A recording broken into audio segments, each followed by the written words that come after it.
매서운 한파가 몰아치는 겨울 아침, 여의도 금융가는 칼바람에 휘청거렸습니다. 영하 13도를 가리키는 전광판 아래로 직장인들이 발걸음을 재촉하고 있었습니다. 그들 사이로 한 노인이 비틀거리며 걸어가고 있었습니다. 한울건설 강대철 회장이었지만 지금 그의 모습에서는 대기업 회장의 위엄을 찾아볼 수 없었습니다. 새벽부터 정신이 혼미해진 강 회장은 화장실을 찾지 못해 바지에 실수를 하고 말았습니다. 여기가 어딘지 자신이 누구인지도 기억나지 않았습니다. 양복 바지는 얼룩져 있었고 구두는 눈길에 미끄러져 엉망이 되어 있었습니다. 지나가는 사람들은 고개를 돌리며 피했습니다. 여기가 어디지? 집이 어디일까? 강 회장의 중얼거림은 매서운 바람 속으로 흩어졌습니다. 그때 익숙한 건물이 눈에 들어왔습니다. 30년 넘게 거래해온 은행이었지만 지금의 그는 그저 추위를 피하고 싶은 마음뿐이었습니다. 은행 안으로 들어서자 악취가 퍼졌습니다. 실수로 지저분해진 바지에서 나는 냄새였습니다.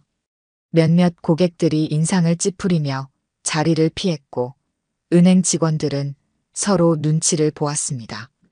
이야기를 계속하기 전에 구독과 좋아요 꾹 눌러주시고 매일 배달되는 사연 들어보세요. 알림 설정까지 해두시면 이야기가 올라오자마자 들으실 수 있답니다. 여러분들의 응원은 사연 제작에 정말 큰 힘이 됩니다.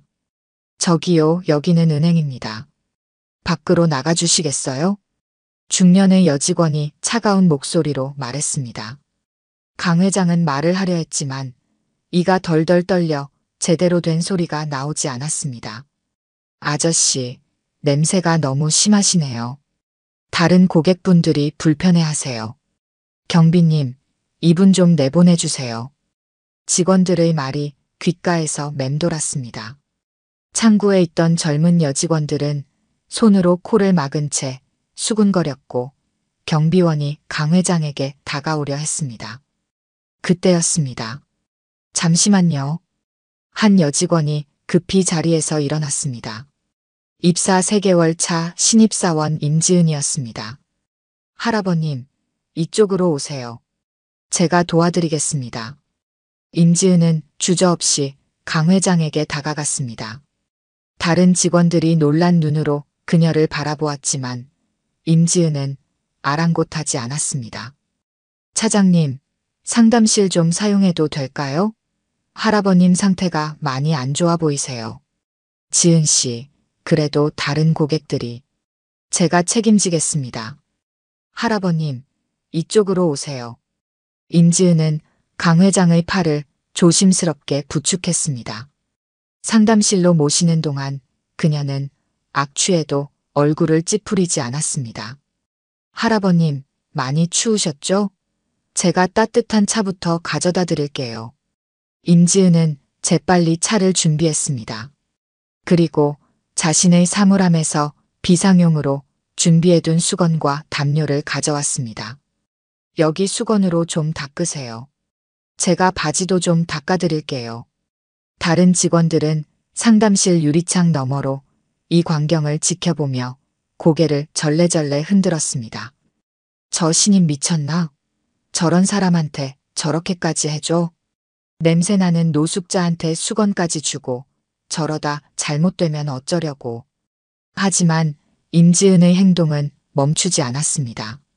그녀는 강 회장의 체온이 많이 떨어진 것을 확인하고 119에 신고했습니다. 할아버님, 지금 구급차가 오고 있어요. 조금만 더 기다리세요. 강 회장의 손을 잡아주는 임지은의 손길은 따뜻했습니다. 그녀는 강 회장의 주머니에서 휴대폰을 발견했고 배터리가 나간 것을 확인했습니다. 제가 충전해 드릴게요. 혹시 연락할 분이 계실 것 같아서요. 잠시 후 구급대원들이 도착했습니다. 임지은은 구급대원들에게 상황을 설명하고 강 회장이 구급차에 탈 때까지 곁을 지켰습니다. 할아버님, 걱정 마세요. 곧 병원에 도착하실 거예요. 할아버지를 무사히 보내고 자리로 돌아온 임지은은 휴대폰을 깜빡한 것을 발견했습니다. 화면에는 비밀번호 입력창이 떴습니다. 하지만 아무리 급해도 다른 사람의 휴대폰 잠금을 해제할 수는 없었습니다.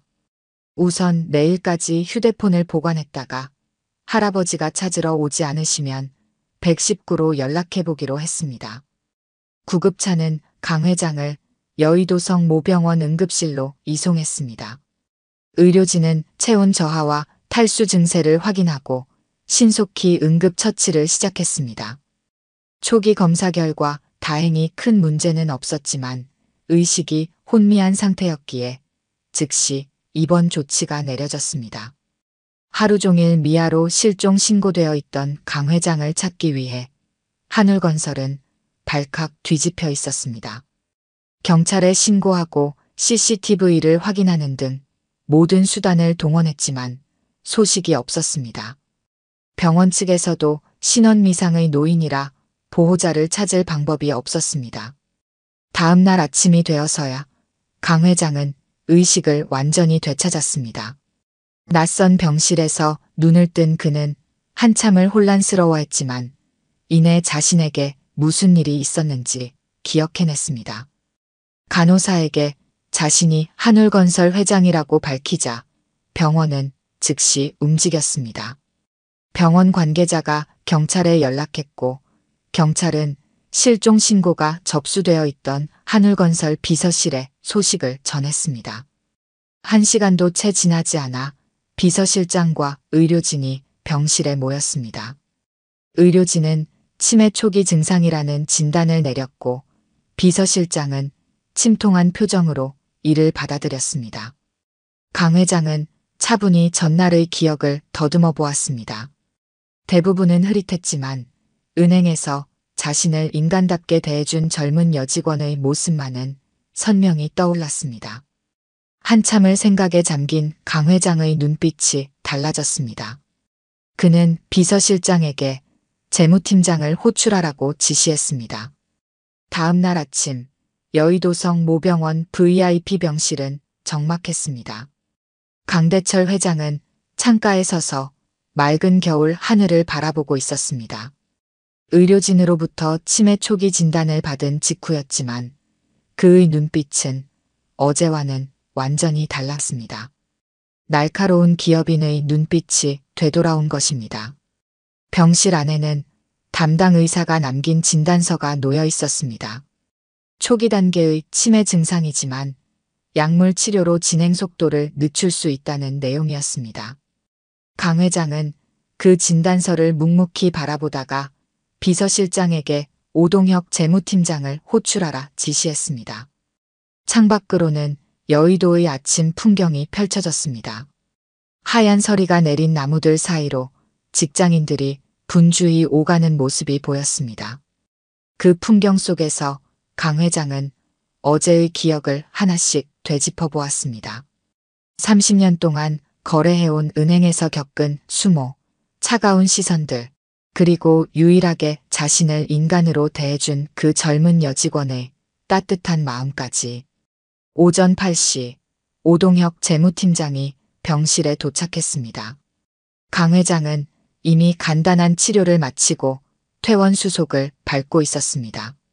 병원 라운지로 자리를 옮긴 강 회장은 창밖을 바라보며 어제의 일을 이야기했습니다.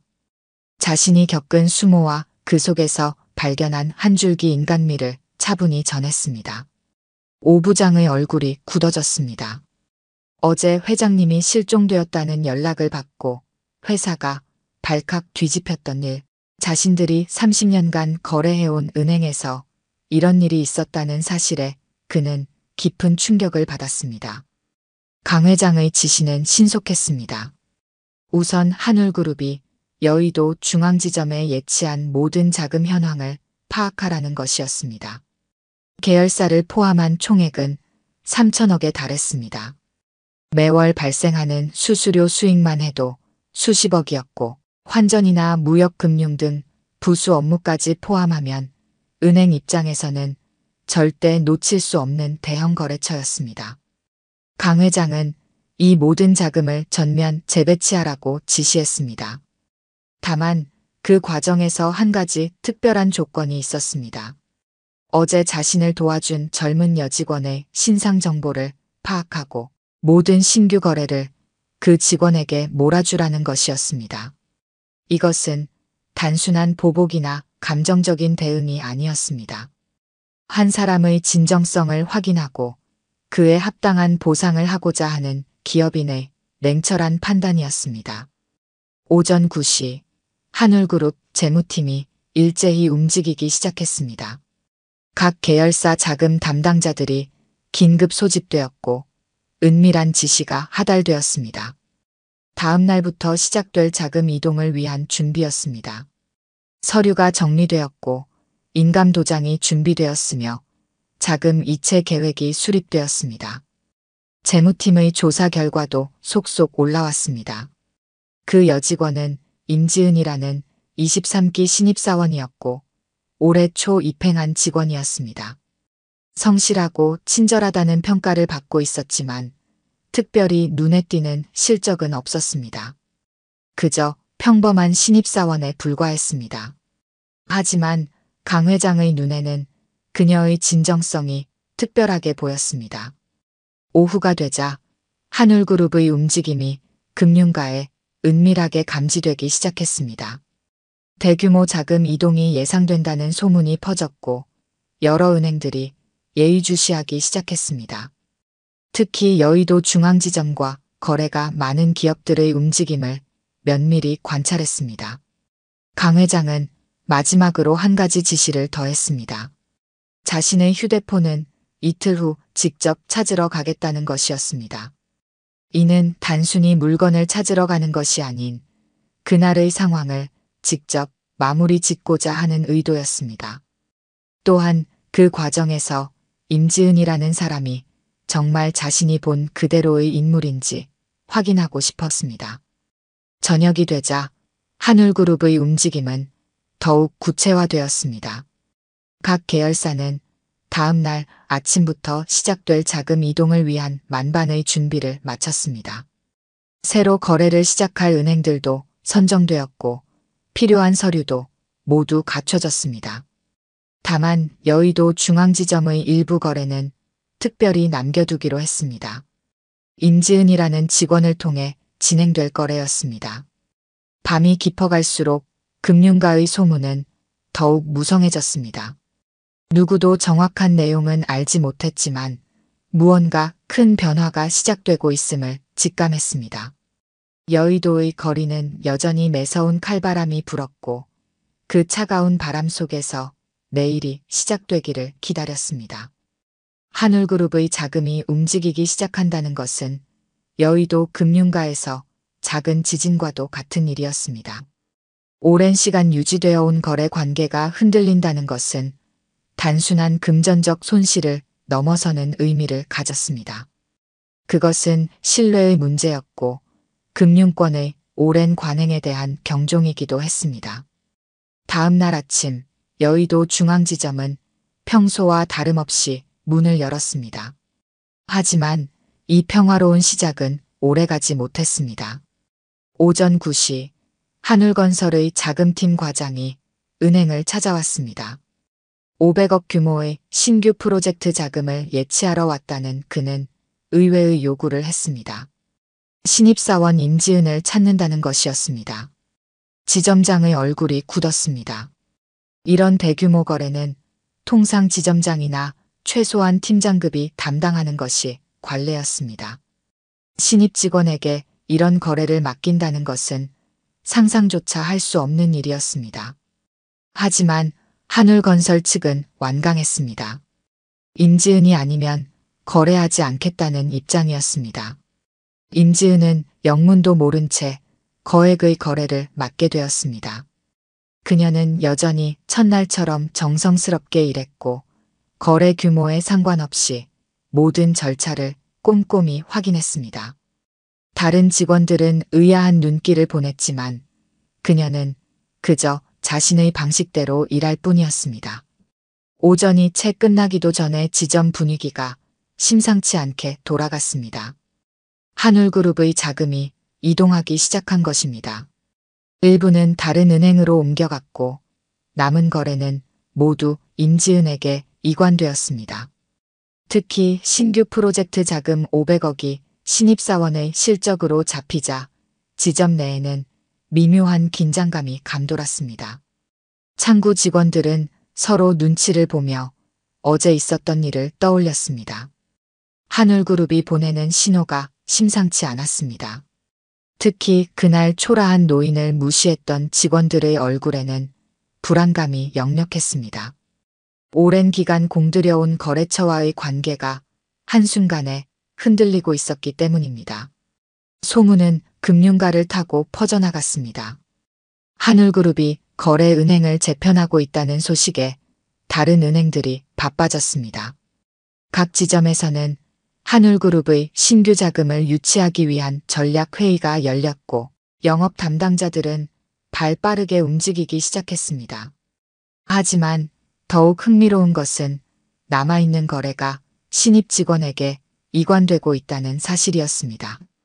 금융권에서는 유례를 찾아볼 수 없는 일이었습니다. 일각에서는 임지은의 배경을 캐기 시작했고 어떤 이들은 한울그룹과의 특별한 관계를 의심하기도 했습니다. 지점 내부의 동요도 컸습니다. 기존에 한울그룹을 담당하던 직원들은 하루아침에 주요 거래처를 잃게 된 셈이었고 게다가 그 거래마저 신입 직원에게 넘어가는 상황을 지켜봐야 했습니다. 부서장들은 급히 회의를 소집했지만 이런 상황은 처음이라 뾰족한 대책을 내놓지 못했습니다. 점심시간 지점 직원들은 평소와 달리 무거운 분위기였습니다. 한울그룹의 신규 자금 일부가 다른 은행으로 이동했다는 소식이 전해졌고 이는 앞으로 더 큰 변화가 있을 수 있다는 신호였습니다.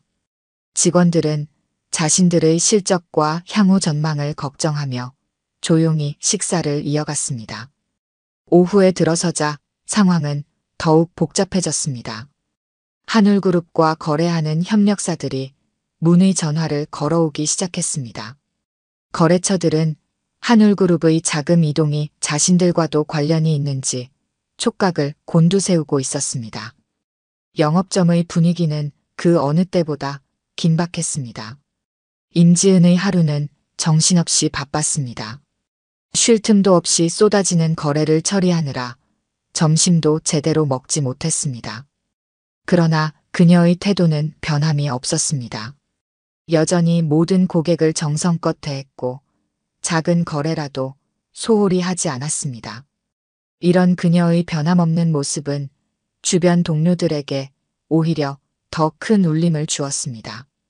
저녁이 되어서야 은행은 잠시 숨을 돌릴 수 있었습니다. 직원들은 이제야 상황의 심각성을 실감하기 시작했습니다. 하루 만에 지점의 주요 거래처가 일부 이탈했고 남은 거래마저 신입 직원에게 이관된 것입니다. 더구나 그 이유조차 알 수 없다는 것이 모두를 더욱 불안하게 만들었습니다.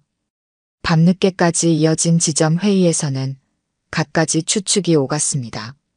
누군가는 한울그룹 내부 사정을 언급했고 또 다른 이는 임지은의 배경을 의심했습니다. 하지만 어느 것도 확실한 답이 되지 못했습니다. 지점장은 본점에 보고할 자료를 준비하며 한숨을 내쉬었고 직원들은 불안한 표정으로 자리를 지켰습니다. 그날 밤 여의도의 거리는 여전히 차가웠습니다. 하지만 이제 그 추위는 단순한 겨울바람만은 아니었습니다. 하루 만에 금융가의 질서가 뒤흔들린 것입니다. 작은 친절과 무시가 만들어낸 파장은 아무도 예상하지 못한 방향으로 퍼져나가고 있었습니다. 그날 오후 4시 여의도의 하늘은 유난히 맑았습니다. 한파는 여전했지만 하늘만큼은 청명했습니다. 은행 안은 아침부터 이어진 긴장감에 모두가 지쳐 있었습니다. 창구 직원들은 자신들의 거래처가 하나둘 빠져나가는 것을 지켜보며 한숨 섞인 업무를 이어가고 있었습니다. 임지은의 창구 앞에는 여전히 사람들이 줄을 서 있었습니다. 한울그룹 계열사들의 거래가 몰리면서 그녀의 하루는 정신없이 흘러갔습니다. 다른 직원들은 그런 그녀를 질투와 원망이 섞인 눈초리로 바라보았지만 정작 본인은 그저 평소처럼 일할 뿐이었습니다. 유리문이 열리고 한 남자가 들어섰습니다. 중후한 느낌의 고급 캐시미어 코트를 입은 노신사였습니다. 뒤로는 비서실장과 재무팀장이 조용히 따랐습니다. 강대철 회장의 등장이었습니다. 은행 안의 공기가 순식간에 얼어붙었습니다. 지점장이 자리에서 벌떡 일어났습니다. 다른 직원들도 하나둘 고개를 들었습니다. 그제야 모든 것이 명확해졌습니다. 사흘 전 그들이 무시했던 그 초라한 노인이 바로 이 당당한 모습의 강 회장이었다는 사실을 몇몇 직원들의 얼굴에서 핏기가 싹 가셨습니다. 하지만 정작 임지은은 그가 누구인지 알지 못했습니다. 그저 또 한 명의 고객이라 생각하며 밝은 미소로 맞이할 준비를 했습니다. 그녀의 책상 한켠에는 여전히 그날의 휴대폰이 놓여 있었습니다. 사흘 동안 주인을 기다리며 조용히 자리를 지키고 있던 물건이었습니다. 강 회장은 천천히 은행 안을 둘러보았습니다. 사흘 전 그날의 기억이 선명했습니다. 같은 자리, 같은 창구, 그리고 그때와 똑같은 미소를 짓고 있는 그녀. 시간은 흘렀지만 이곳의 풍경은 그대로였습니다. 다만 그를 바라보는 시선들만이 완전히 달라져 있었습니다. 창구를 향해 걸어가는 강 회장의 발걸음은 무거웠습니다. 그의 뒤로 지점장과 여러 직원들이 따르려 했지만 강 회장은 손짓으로 만류했습니다. 이것은 그와 임지은 단둘만의 순간이어야 했습니다. 임지은의 창구 앞에 선 강 회장은 잠시 그녀를 바라보았습니다. 아직도 그녀는 그를 알아보지 못했습니다. 여전히 처음 보는 고객을 대하듯 친절한 미소를 띠고 있었습니다. 그 진정성 있는 모습에 강 회장의 눈시울이 붉어졌습니다. 책상 위에는 수십 개의 서류가 쌓여 있었습니다. 오늘 하루 동안 처리한 거래들이었습니다. 그 모든 것이 자신이 지시한 일이었지만 그녀는 여전히 그 사실을 모른 채 성실하게 일하고 있었습니다. 그것이야말로 진정한 친절이었습니다. 강 회장은 천천히 서류 가방을 내려놓았습니다. 그리고 조용히 입을 열었습니다. 사흘 전 그날의 이야기를 들려주기 시작했습니다. 한 단어 한 단어를 또렷이 발음하며 그날의 기억을 풀어놓았습니다. 임지은의 눈이 커졌습니다. 그제야 그날의 기억이 선명하게 떠올랐습니다. 하지만 그녀의 태도는 변하지 않았습니다. 여전히 그날처럼 따뜻한 미소를 지으며 강 회장을 바라보았습니다. 서류 가방 안에는 두 가지가 들어 있었습니다. 하나는 하늘복지재단 설립 인가서였고 다른 하나는 임지은을 재단의 이사로 임명하는 서류였습니다. 자산 규모 5천억 원의 대형 복지재단이었습니다. 강 회장은 이것이 단순한 보답이 아닌 자신의 마지막 꿈을 함께하자는 제안이라고 설명했습니다. 재단의 첫 사업은 특별했습니다. 따뜻한 금융이라는 이름의 프로젝트였습니다. 노인과 장애인을 위한 특별 창구를 전국에 설치하는 것이 첫 번째 목표였습니다. 단순한 시설의 문제가 아닌 서비스 문화를 바꾸는 일이었습니다. 임지은은 잠시 생각에 잠겼습니다. 그녀에게 이것은 너무나 큰 변화였습니다. 하지만 곧 고개를 들어 강 회장을 바라보았습니다. 그녀의 눈빛은 흔들림이 없었습니다. 그저 평소처럼 따뜻한 미소를 지을 뿐이었습니다. 은행 안에 있던 모든 사람들이 이 장면을 지켜보고 있었습니다. 창구 직원들, 지점장, 다른 고객들까지 모두가 숨을 죽인 채 이 특별한 순간을 바라보았습니다. 한 사람의 작은 친절이 만들어낸 거대한 변화의 순간이었습니다. 강 회장의 제안은 계속되었습니다. 재단의 첫 사업은 여의도 한복판, 바로 이 은행 맞은편 부지에서 시작될 것이라고 했습니다.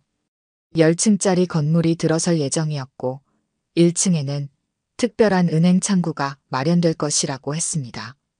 그곳의 첫 책임자로 임지은을 지명했습니다. 봄이 오기 전 여의도에는 새로운 바람이 불기 시작했습니다. 한울복지재단의 설립 소식이 알려지자 금융권에 작은 혁명이 일어났습니다. 여러 은행들이 노인과 장애인을 위한 특별 창구를 설치하기 시작했고 직원 교육 과정도 전면 개편되었습니다. 임지은의 이야기는 금융권의 전설이 되었습니다.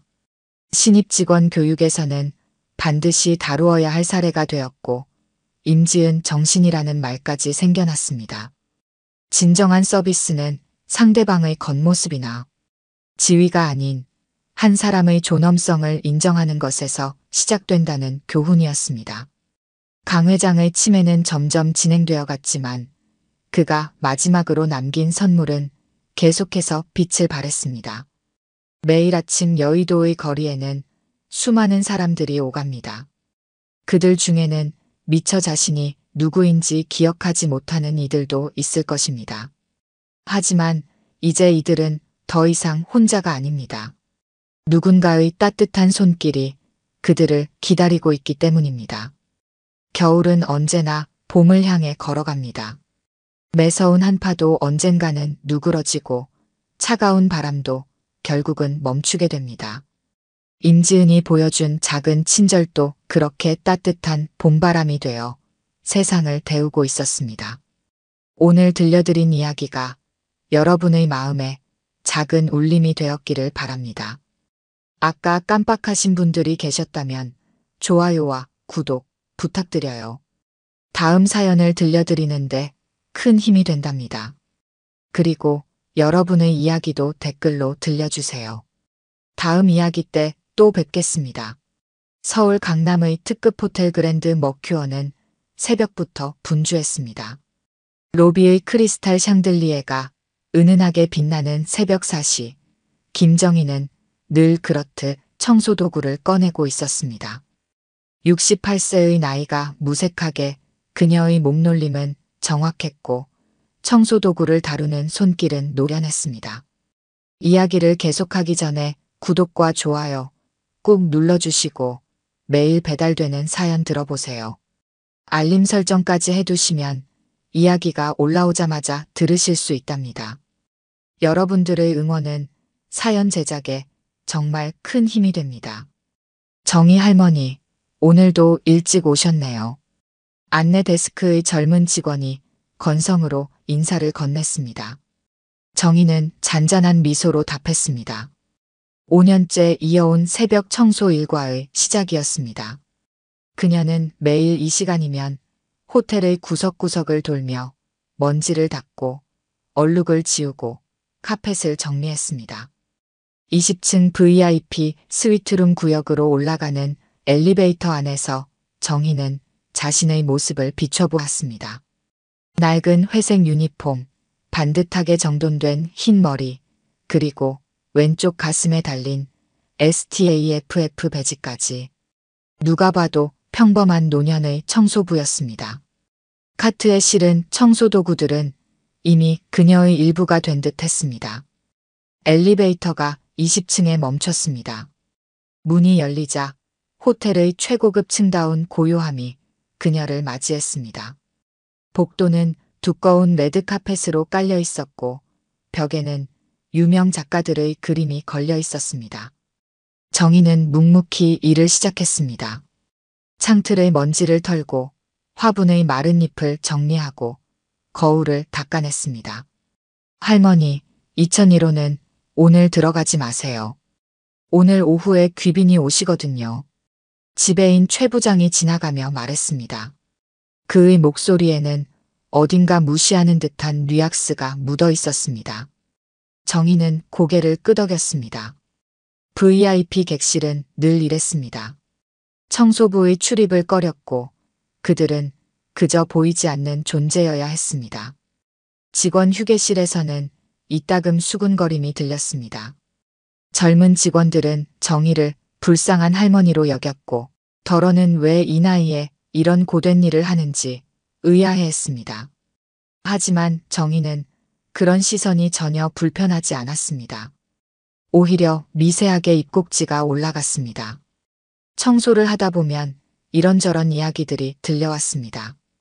정치인들의 은밀한 대화, 기업인들의 비밀스러운 만남, 연예인들의 스캔들까지. 정희는 묵묵히 청소를 이어갔지만 그녀의 귀는 늘 열려 있었고 눈은 날카로웠습니다.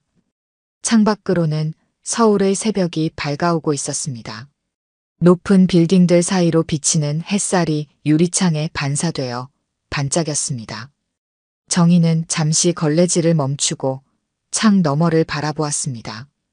저 멀리 강남 한복판의 어느 고층 펜트하우스가 희미하게 보였습니다. 정희의 청소 방식은 조금 독특했습니다. 유리는 위에서 아래로 2번, 바닥은 안쪽에서 바깥쪽으로 3번, 거울은 모서리부터 안쪽으로. 마치 오래전부터 정해진 규칙이 있는 것처럼 보였습니다. 그녀가 지나간 자리는 언제나 깨끗했고 반짝거렸고 질서정연했습니다. 호텔이 본격적으로 움직이기 시작하는 아침 8시, 정희는 벌써 3개 층의 청소를 마친 후였습니다. 로비로 내려가는 길에 그녀는 호텔 소유주의 사진이 걸린 벽 앞에서 잠시 멈췄습니다. CEO 김정웅이라고 쓰인 동판 앞에서 걸레질을 하며 그녀는 작은 미소를 지었습니다. 그리고는 다시 평소의 무표정한 얼굴로 돌아가 묵묵히 청소를 이어갔습니다.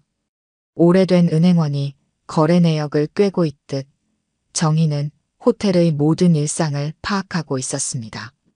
누가 언제 어느 방에 머무는지, 어떤 손님이 어떤 취향을 가졌는지, 심지어 직원들의 작은 실수까지도 그녀는 모두 알고 있었습니다. 하지만 그저 조용히 청소만 할 뿐이었습니다.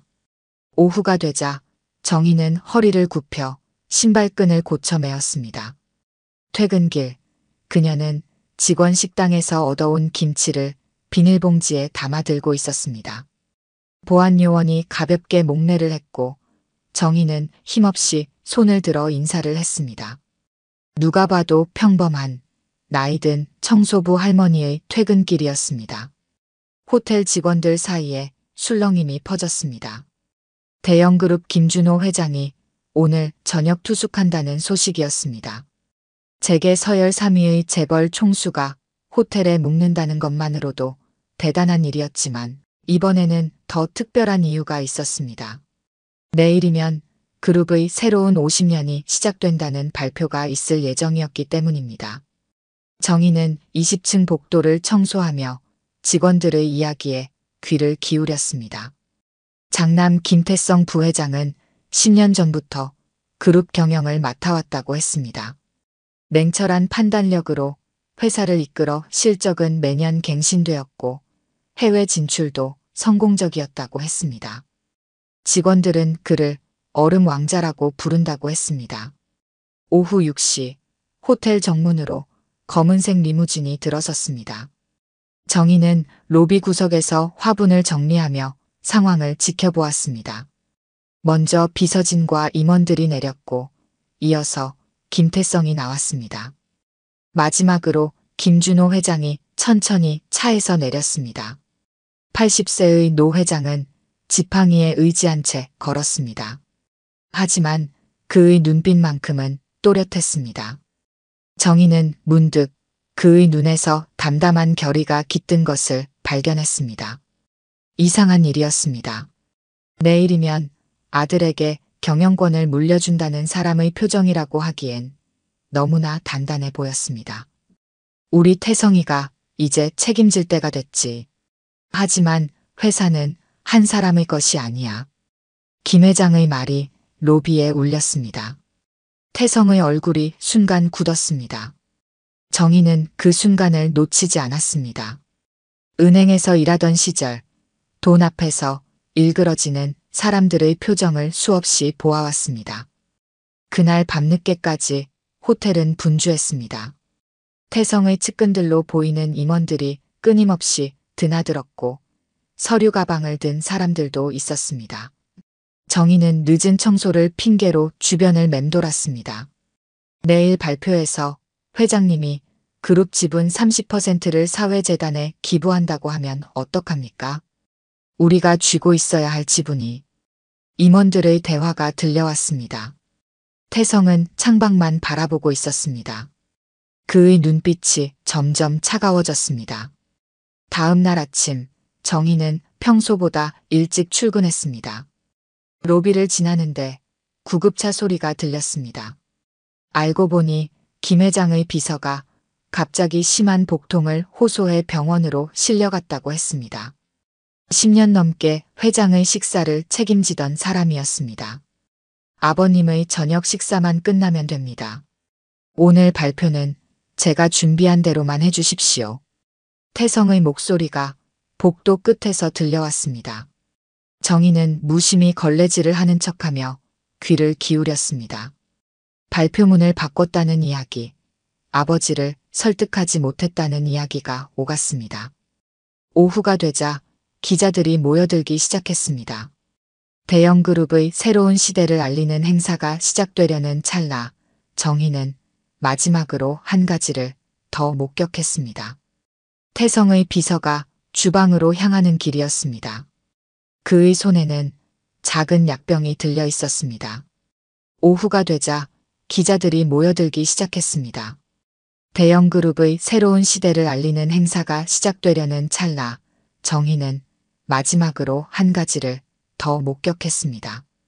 태성의 비서가 주방으로 향하는 길이었습니다.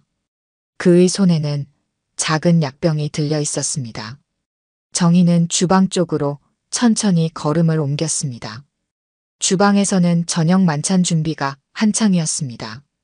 요리사들은 모두 태성이 특별히 지정한 인물들이었습니다. 평소 호텔 주방을 책임지던 사람들은 보이지 않았습니다. 회장님 건강이 좋지 않으시니 음식은 최대한 담백하게 준비해 주세요. 태성의 목소리가 들려왔습니다. 겉으로는 아버지를 걱정하는 말이었지만 어딘가 간교한 뉘앙스가 묻어 있었습니다.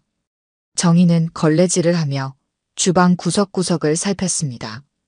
찬장 사이로 언뜻 보이는 서류 뭉치가 눈에 띄었습니다. 대형그룹 사회공헌재단 설립계획안이라는 글자가 보였습니다. 복도에서는 임원들의 대화가 들려왔습니다.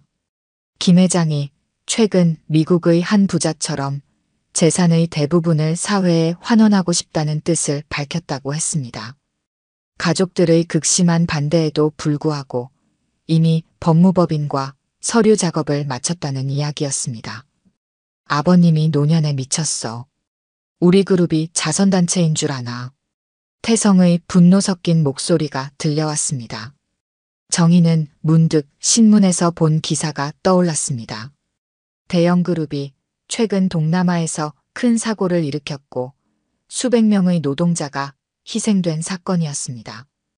아마도 그때부터 김 회장의 마음이 바뀌기 시작한 것 같았습니다. 저녁이 다가올수록 호텔은 더욱 긴장된 분위기에 휩싸였습니다.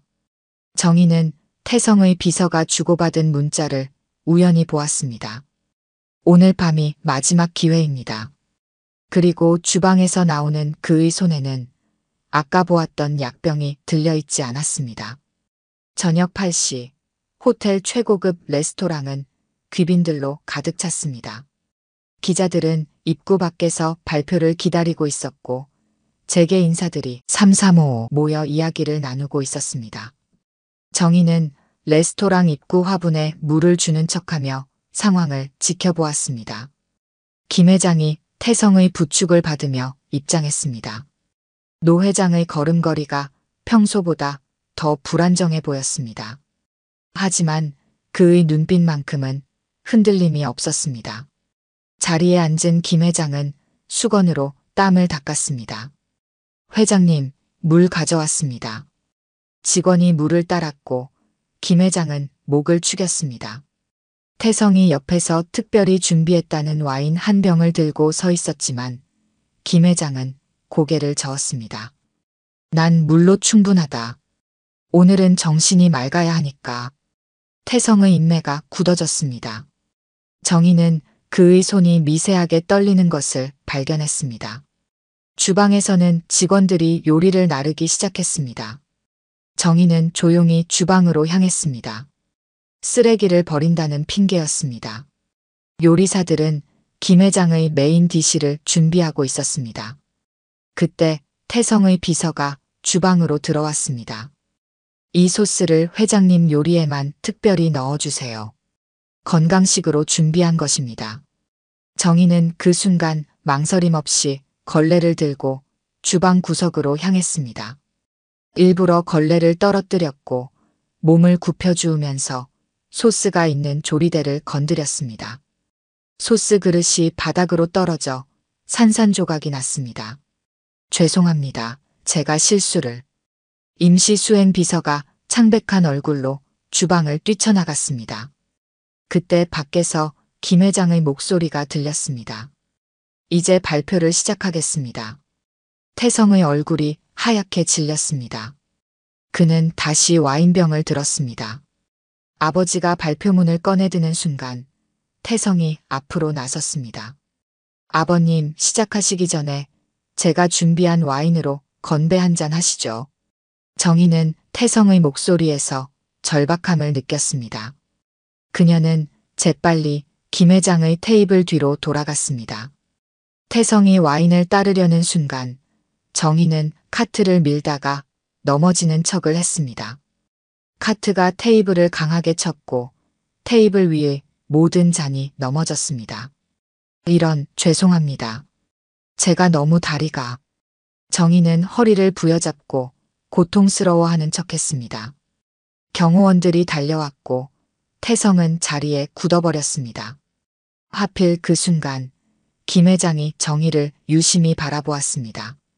정희는 순간 숨이 멎는 것 같았습니다. 어디 많이 다치셨습니까? 김 회장이 정희에게 다가왔습니다. 그의 눈빛이 이상했습니다. 마치 오래전 알던 사람을 보는 듯한 시선이었습니다. 정희는 고개를 더 숙였습니다. 태성이 서둘러 정희를 일으켜 세웠습니다. 그의 소나귀에 힘이 들어가 있었습니다. 이런 할머니가 무슨 짓을. 태성의 말투는 공손함을 잃어가고 있었습니다. 레스토랑 실장이 달려왔습니다. 이 할망구, 당장 끌어내요. VIP 손님들 계신데 이게 무슨 소란이에요? 경호원들이 정희의 양팔을 잡아챘습니다. 주변의 귀빈들이 이 소란을 보며 수군거리기 시작했습니다. 김 회장은 자리에서 일어나 이 상황을 지켜보고 있었습니다. 잠깐만요. 정희의 목소리가 달라졌습니다. 그녀는 천천히 허리를 폈습니다. 경호원들의 손을 뿌리치지도 저항하지도 않았지만 그녀의 눈빛은 더 이상 평범한 청소부의 것이 아니었습니다. 태성 부회장님, 그 와인병을 내려놓으시죠. 모두의 시선이 태성의 손에 들린 와인병으로 향했습니다. 김 회장이 한 걸음 앞으로 나왔습니다. 태성은 와인병을 더욱 세게 움켜쥐었습니다. 아니, 당신은. 김 회장의 목소리가 떨렸습니다. 오랜만입니다, 준호 씨. 정희가 김 회장을 바라보았습니다. 20년 만이네요. 실장의 얼굴이 창백해졌습니다. 경호원들의 손에서 힘이 빠졌습니다. 이제 모두가 알아보기 시작했습니다. 20년 전 김 회장과 함께 이 호텔을 시작으로 거대 그룹을 일군 전설적인 경영자를 남들이 불가능하다고 말할 때 김 회장의 가장 든든한 파트너로서 호텔 사업을 성공시키고 그룹의 기틀을 다진 정희였습니다. 가난한 집안에서 타자수로 시작해 한국 최초의 여성 공동대표가 되기까지 그녀의 이야기는 수많은 여성들의 롤모델이었습니다. 하지만 그룹이 재계 10위권으로 성장한 절정의 순간 그녀는 홀연히 모든 것을 내려놓고 사라졌습니다. 그리고 지금 청소부 유니폼을 입은 채 그 자리에 서 있는 정희를 아무도 움직이지 못했습니다. 정희 사장님? 실장은 그 자리에서 쓰러질 것 같은 표정이었습니다. 방금 전까지 할망구라고 불렀던 사람이 자신의 월급을 좌우할 수 있는 위치에 있었다는 사실이 믿기지 않는 듯 했습니다. 태성의 얼굴이 하얗게 질렸습니다. 그의 손에서 와인병이 떨어졌지만 아무도 그 소리에 놀라지 않았습니다. 모든 이목은 정희에게 쏠려 있었습니다. 정희 사장, 그동안 어디에? 김 회장의 눈에 눈물이 고였습니다. 그저 지켜보고 싶었습니다. 당신이 어떤 선택을 하는지. 김 회장은 자신의 발표문을 내려다보았습니다. 재단 설립에 관한 내용이 적혀 있었습니다. 정희는 그것을 보며 작게 미소 지었습니다. 역시 준호 씨답네요. 이제야 제가 그때 왜 그런 선택을 했는지 이해하시겠죠? 다음 날 아침, 호텔은 또 다른 소용돌이에 휩싸였습니다. 청소부 할머니의 정체는 전설적인 여성 CEO라는 기사가 대대적으로 보도되었습니다. 정희가 청소하던 호텔은 그녀가 20년 전 직접 설립한 호텔이었다는 사실이 밝혀졌습니다. 20년 전 정희는 국내 최초의 여성 그룹 회장이었습니다. 가난한 집안에서 태어나 타자치는 일부터 시작해 호텔 하나를 일으켜 세웠고 그것이 거대 그룹의 시작이었습니다. 언론은 그녀를 한국의 신데렐라라고 불렀습니다. 하지만 성공의 절정에서 정희는 홀연히 사라졌습니다. 모든 지분을 사회에 기부하고 그룹의 경영권을 동업자였던 김 회장에게 넘겼습니다. 당시 재계는 충격에 빠졌고 많은 추측이 있었습니다. 누군가는 숨겨진 비리가 있을 거라 했고 또 누군가는 건강상의 이유라고 했습니다. 하지만 진실은 달랐습니다. 정희는 그룹이 커질수록 본질에서 멀어지는 것을 보았습니다. 노동자들의 눈물, 하청업체의 한숨, 그리고 점점 차가워지는 자신의 마음까지. 어느 날 그녀는 깨달았습니다. 이것이 자신이 꿈꾸던 성공이 아니라는 것을. 정희는 평소처럼 새벽 4시에 출근했습니다. 하지만 이제는 모든 것이 달라져 있었습니다. 직원들은 그녀를 보자마자 허리를 90도로 굽혔고 실장은 얼굴이 하얗게 질린 채 사과를 늘어놓았습니다. 괜찮습니다. 정희는 평소와 다름없이 청소도구를 꺼냈습니다. 이게 제 일이니까요. 김 회장이 병원에서 태성의 자백을 받았습니다. 와인에 독을 탈 계획이었다는 사실도 그동안 숨겨왔던 비자금 문제도 모두 밝혀졌습니다. 아들은 구속되었고 김 회장의 재단 설립은 예정대로 진행되었습니다. 일주일 후 김 회장이 정희를 찾아왔습니다. 그는 병원 복도 끝에서 청소를 하고 있는 정희를 발견했습니다. 여전히 청소부 유니폼을 입은 그녀의 뒷모습은 20년 전과 다르지 않았습니다. 당신을 이해할 수 없었습니다. 김 회장이 말을 꺼냈습니다. 그 많은 것을 한순간에 내려놓고 사라지다니. 당신이 미쳤다고 생각했습니다. 정희는 묵묵히 걸레질을 이어갔습니다.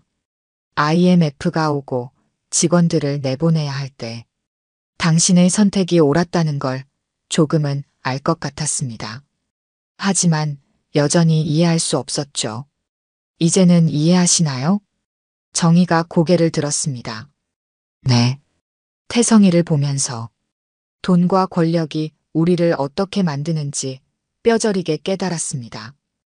김 회장의 눈에 눈물이 고였습니다. 한때 그도 정희처럼 순수한 꿈이 있었습니다.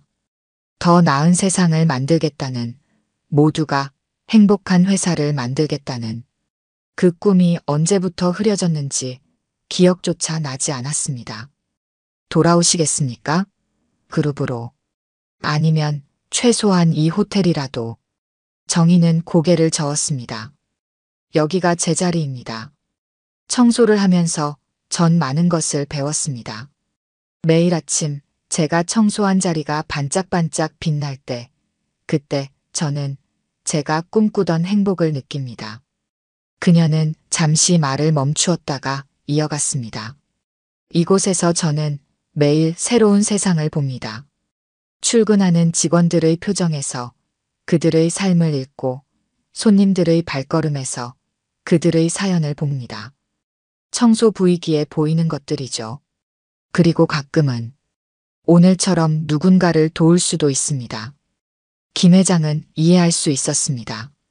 정의는 이미 오래전에 깨달았던 것입니다. 진정한 성공이 무엇인지, 진정한 행복이 무엇인지를.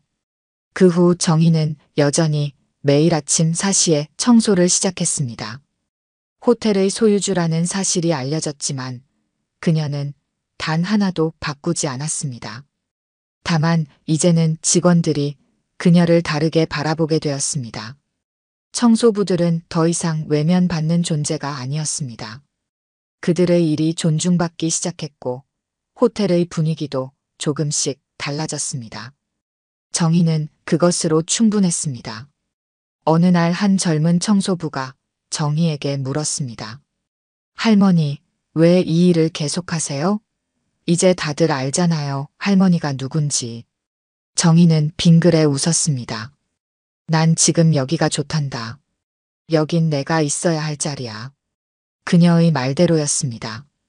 청소도구를 들고 호텔의 구석구석을 닦는 그 모습이야말로 화려한 사무실에 앉아있던 그때보다 더욱 당당해 보였으니까요. 그것이 진정한 영웅의 모습이었습니다. 오늘 들려드린 이야기가 여러분의 마음에 작은 울림이 되었기를 바랍니다. 아까 깜빡하신 분들이 계셨다면 좋아요와 구독 부탁드려요. 다음 사연을 들려드리는데 큰 힘이 된답니다. 그리고 여러분의 이야기도 댓글로 들려주세요. 다음 이야기 때 또 뵙겠습니다.